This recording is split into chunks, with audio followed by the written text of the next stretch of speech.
नमस्कार, India news में आपका स्वागत है। मैं हूं जीवन शर्मा ऊना से। आज हम रूबरू होंगे कांग्रेस प्रदेश प्रवक्ता विजय डोगरा जी से। डोगरा जी, इंडिया न्यूज में आपका स्वागत है।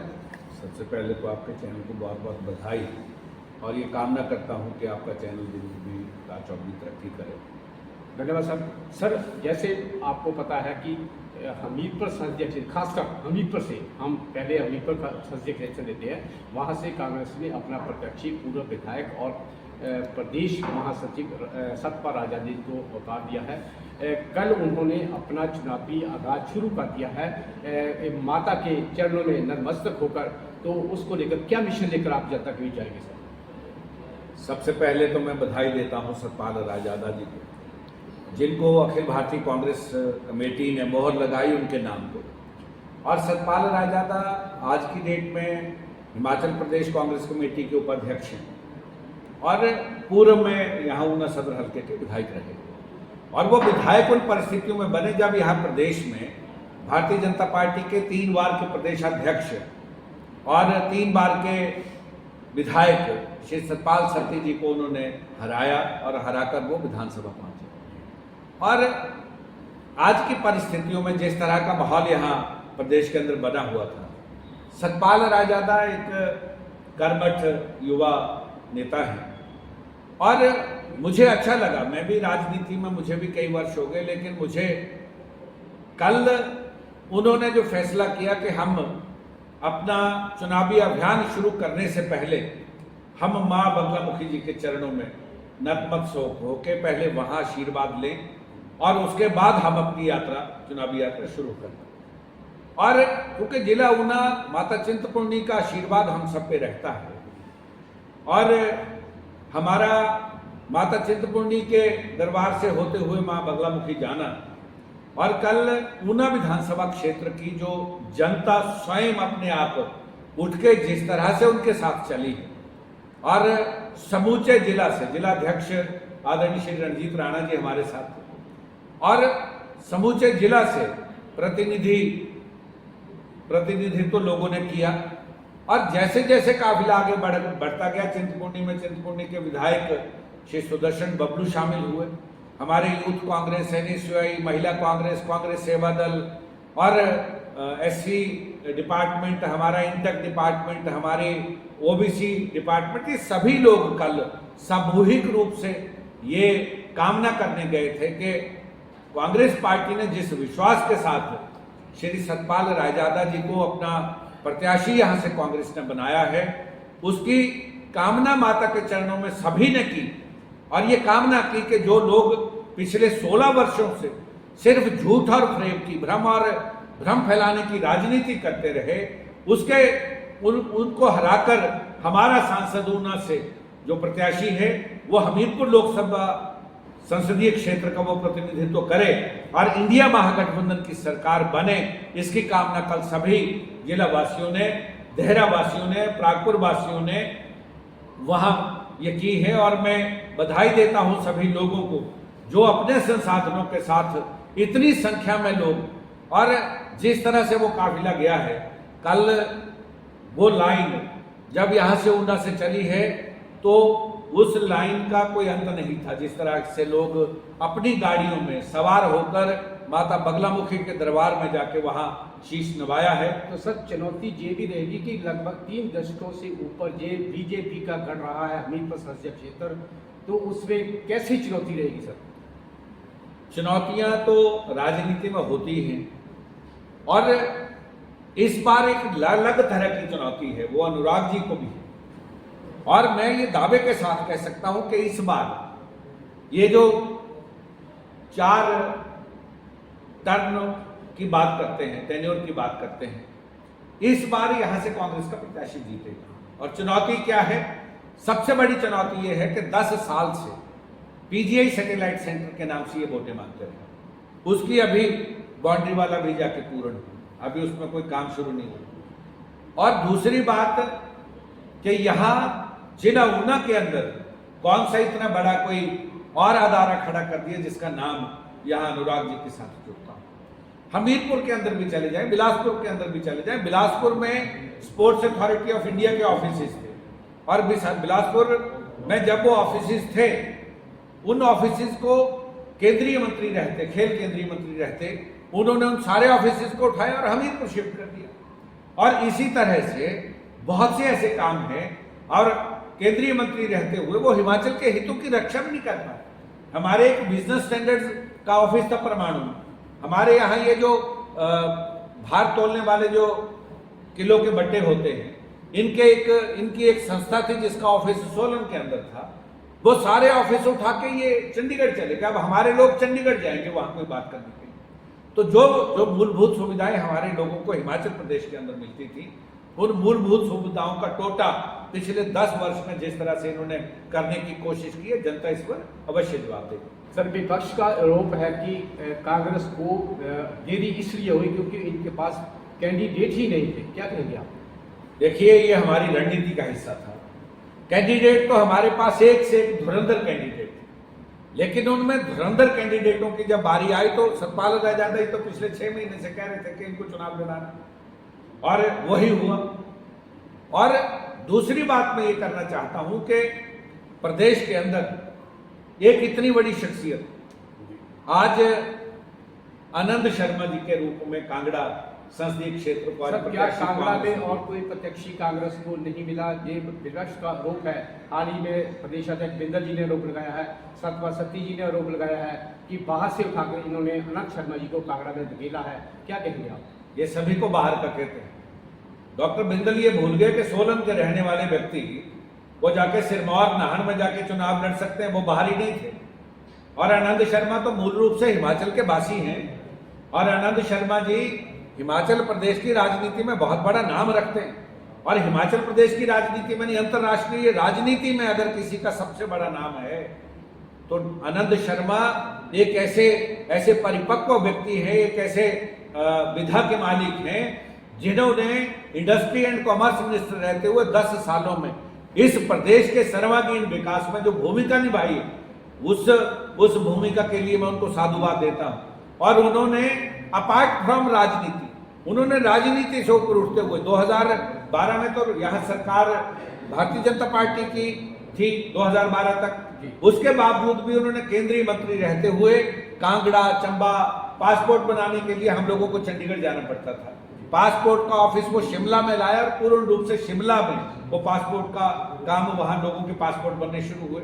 उसके बाद उन्होंने धर्मशाला में उसका निष्पादन किया कि धर्मशाला में भी वो बन सकते हैं। उसके बाद तो एक केंद्रीय हमारी एक ऐसी संतुति रही कि आज हर जिले में पोस्ट ऑफिस के माध्यम से आज पासपोर्ट बनते हैं, हमारे लोक मित्र केंद्रों के माध्यम से हम पासपोर्ट बना सकते हैं। ये नीति कौन लाया? ये नीति आनंद शर्मा जी लाए और हमारी केंद्र की यूपीए सरकार लाए। और दूसरी बात, फैशन डिजाइनिंग का इतना बड़ा सेंटर, फैशन डिजाइनिंग का इतना बड़ा सेंटर अगर किसी ने खोला, Indian institute of fashion designing Kangra के अंदर, वो उन्होंने दिया। टी बोर्ड पालमपुर के अंदर उन्होंने दिया, और डमटाल के अंदर एक बहुत बड़ा इंडस्ट्रियल कॉरिडोर की अगर बात करें तो वो आनंद शर्मा जी ने दी। और इतनी बड़ी बातें हैं। ऊना के अंदर ये जो अजौली से लेके बाथू तक जो रास्ता गढ़शंकर को जाता है, ये उस नीति के तहत बना, जो इंडस्ट्रियल पैकेज के कॉरिडोर के हिसाब से वो रास्ता बना, सड़क बनी। बहुत सी बातें हैं। भारतीय जनता पार्टी के लोग अपने लिए भूल जाते हैं कि आज डॉक्टर बिंदल को कोई ये पूछ नहीं सकता है कि डॉक्टर बिंदल बजाय सोलन के लड़ने के वो आज वहां नाहन से चुनाव लड़ रहे हैं। लेकिन डॉक्टर बिंदल एक ऐसे व्यक्ति हैं जिनके ऊपर आरोप लगे, पद से त्याग पत्र देना पड़ा प्रदेश अध्यक्ष से, उसके ऊपर बात नहीं करते भारतीय जनता पार्टी के लोग। और ये आज ये भूल रहे हैं। सतपाल रायजादा एक ऐसा वादा रखते हैं, और मैं ये कहना चाहता हूं आपके इस चैनल के माध्यम से बड़ी जिम्मेदारी के साथ कि सतपाल रायजादा इस बार अनुराग ठाकुर जी को घर बिठाएगा। और ये मैं 100% कह रहा हूं, आपके चैनल के माध्यम से कह रहा हूं, जिम्मेदारी के साथ कह रहा हूं। उसका एक कारण है कि जिन लोगों ने आदरणीय श्री प्रेम कुमार धूमल जी की राजनीति में अगर कहीं एज मुख्यमंत्री स्थापना की, श्री धुआला जी ने, धुआला जी के प्रतिद्वंदी को सबसे पहले गले में पटका डालने वाले अनुराग ठाकुर थे। क्या उनके अंदर वो एक जज्बा, जो एक राजपूत का जज्बा, उनके अंदर वो एक बात नहीं खोली कि जो मेरे पिता को स्थापित करने वाला व्यक्ति है, मैं उसका गला कैसे काट सकता हूं? मैं नहीं डालूंगा पटका। अगर मेरे पे ये बात आती तो मैं ये कहता कि जो मेरे पिता की राजनीति को चमकाने वाला व्यक्ति है, उसके विरुद्ध मैं किसी दूसरे व्यक्ति को खड़ा नहीं करूंगा। और दूसरी बात, राजेंद्र राणा जी, जिन्होंने उनके पिताजी का राजनीतिक कैरियर खत्म कर दिया, उनको घर बिठा दिया, ऐसे व्यक्ति को भी वो पटका डालें।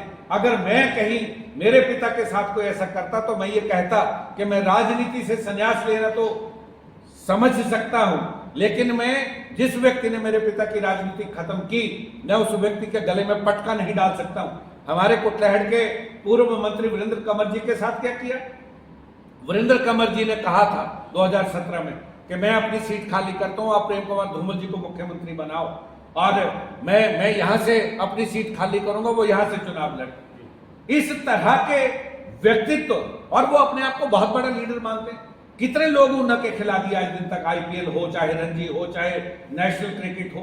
कोई एक बात तो बता दे, आज राजनीति किस कदर हो रही है। और मैं तो चुनाव आयोग से कहना चाहूंगा कि आज आईपीएल के नाम पे जिस तरह की राजनीति हो रही है, बड़े बड़े होर्डिंग, उनके फोटो युक्त उनके होर्डिंग लगे हैं, उसके ऊपर भी चुनाव आयोग संज्ञान ले और उन होर्डिंग को हटाया जाए। और दूसरी तरफ आज यहाँ जो ट्रायल क्रिकेट के चल रहे हैं, उन ट्रायलों के माध्यम से भी मैं ये कहना चाहता हूं कि वो ट्रायल भी बंद करें। वो भी एक राजनीति का शिगुफा करने का एक षड्यंत्र और प्रयास किया जा रहा है, उसके ऊपर भी चुनाव आयोग संज्ञान ले। आज बहुत सी बातें ऐसी, अनुराग ठाकुर जी ने विशेष तौर पे इस जिला ऊना, जिला हमीरपुर, जिला कांगड़ा के लिए किया क्या, और बहुत सी बातें आज करने वाली हैं। मैं कह रहा था कि जिस तरह से आज लोग हरिद्वार को जो ट्रेन गई, वो ट्रेन तो बहुत लंबे अरसे से चली, डीएमई के नाम से चलती थी, पहले ऊना तक आती थी, फिर चुरूडू तक हुई, फिर आज आंबांदौरा जाती है। उस ट्रेन को आपने हरिद्वार के लिए कर दिया। हरिद्वार जिस व्यक्ति ने जाना, जो आदमी 7 घंटे 8 घंटे, लेकिन सर उनका कहना है कि 90 के दशक में सिर्फ कांग्रेस टाइम में एक ही ट्रेन चली थी, और आज के दशक में आप देखा जाए तो 14 ट्रेनें लगभग चली हुई। सवाल ना 90 के दशक का है ना 2014 के दशक का है। सवाल यह है कि जिस व्यक्ति ने इस देश को संभाला, वो कांग्रेस ने संभाला। इस देश को अगर कोई नई दिशा और कोई दशा अगर किसी ने सुधारी, तो वो कांग्रेस ने सुधारी।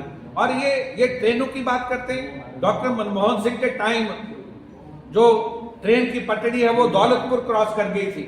10 सालों में ये वहां तलवाड़ा तक तो मिला नहीं सके पंजाब में, और आज बड़ी बड़ी बातें ये करते हैं। आज मैं ये कहना चाहता हूं, अगर ट्रेन की पटरी कांग्रेस ने बनाई थी तो इसके ऊपर बसें, जहाज थोड़ी नहीं चलने थे, इसके ऊपर ट्रेनें ही चलनी थी। जैसे जैसे ट्रेनों का रेल पटरियों का, रेलगाड़ियों का विस्तार होता गया, वैसे वैसे ये हर चीज की सुविधा यहाँ आती रही। तो आप लोकसभा की 4 सीटों जीतने का दावा करते हैं?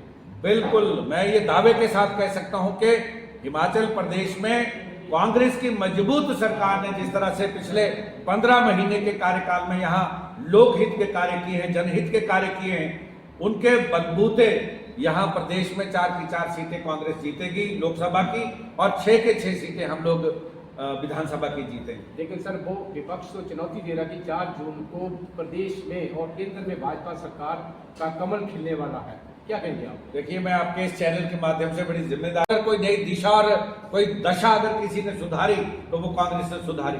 और ये ट्रेनों की बात करते हैं, डॉक्टर मनमोहन सिंह के टाइम जो ट्रेन की पटड़ी है वो दौलतपुर क्रॉस कर गई थी।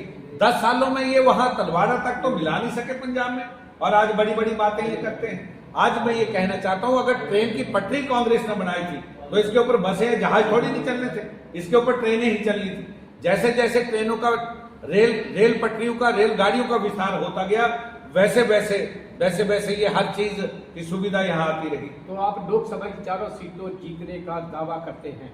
बिल्कुल, मैं ये दावे के साथ कह सकता हूं कि हिमाचल प्रदेश में कांग्रेस की मजबूत सरकार ने जिस तरह से पिछले 15 महीने के कार्यकाल में यहाँ लोकहित के कार्य किए हैं, जनहित के कार्य किए हैं, उनके बलबूते यहाँ प्रदेश में 4 की 4 सीटें कांग्रेस जीतेगी लोकसभा की, और 6 के 6 सीटें हम लोग विधानसभा की जीतेंगे। लेकिन सर वो विपक्ष को चुनौती दे रहा कि 4 जून को प्रदेश में और केंद्र में भाजपा सरकार का कमल खिलने वाला है, क्या कहेंगे आप? देखिए, मैं आपके इस चैनल के माध्यम से बड़ी जिम्मेदारी के साथ एक बात और ही अंत में करना चाहता हूं कि आज देश के माननीय प्रधानमंत्री किस राजनीति की ओर बढ़ रहे हैं। आज देश के माननीय प्रधानमंत्री अल्पसंख्यक शब्द को वो राजनीति के कटघरे में लाके खड़ा कर रहे हैं। अगर इस तरह की मानसिकता अगर भारतीय जनता पार्टी की है, तो ये अल्पसंख्यक शब्द क्या किसी व्यक्ति ने कोई जानबूझ के डाला? और अल्पसंख्यकों को हम लोग, जिनको हम शेड्यूल्ड ट्राइब कहते हैं, शेड्यूल्ड ट्राइब कौन सी जातियां और कौन सी अनुसूचित जातियां या उपजातियां होती हैं उसका भी तो बखान करना चाहिए। और वो तो इतना बड़ा उन्होंने एक दम भर दिया कि मैं जब तक मैं जिंदा रहूंगा मैं मुसलमानों को आरक्षण नहीं दूंगा। यहां हिंदू मुस्लिम की बात कौन कर रहा है? तुष्टीकरण की राजनीति से हिंदुस्तान में कौन कर रहा है? भारतीय जनता पार्टी कर रही है। और भारतीय जनता पार्टी भाई को भाई से लड़ाने का काम करती है, वो पड़ोसी को पड़ोसी से लड़ाने का काम करती है। वो प्रदेश में जिस तरह की राजनीति उन्होंने की है उसका खामियाजा, उसका जवाब यहाँ की प्रदेश की जनता देगी। और प्रदेश की जनता इतनी प्रबुद्ध है, यहां अब एक अंडर करंट इस पूरे देश में चल रहा है कि देश में जिस तरह का वातावरण, जिस तरह का यहाँ माहौल देश में बनाने का प्रयास किया जा रहा है, भारतीय जनता पार्टी ने 10 साल काम कर लिया। एक जवाब सत्यपाल मलिक जी का नहीं दे सके जो गवर्नर रहे वहां के, उनके ऊपर ईडी जरूर मगर लगा दी, लेकिन उन्होंने कहा था कि इस तरह से आप देश के लोगों को बांट नहीं सकते। आज श्रीमती निर्मला सीतारमण जो हमारी वित्त मंत्री हैं, उनके पतिदेव ने इतने आरोप भारतीय जनता पार्टी की इस केंद्र की सरकार के ऊपर लगाए, कम से कम उसका जवाब तो दे देते।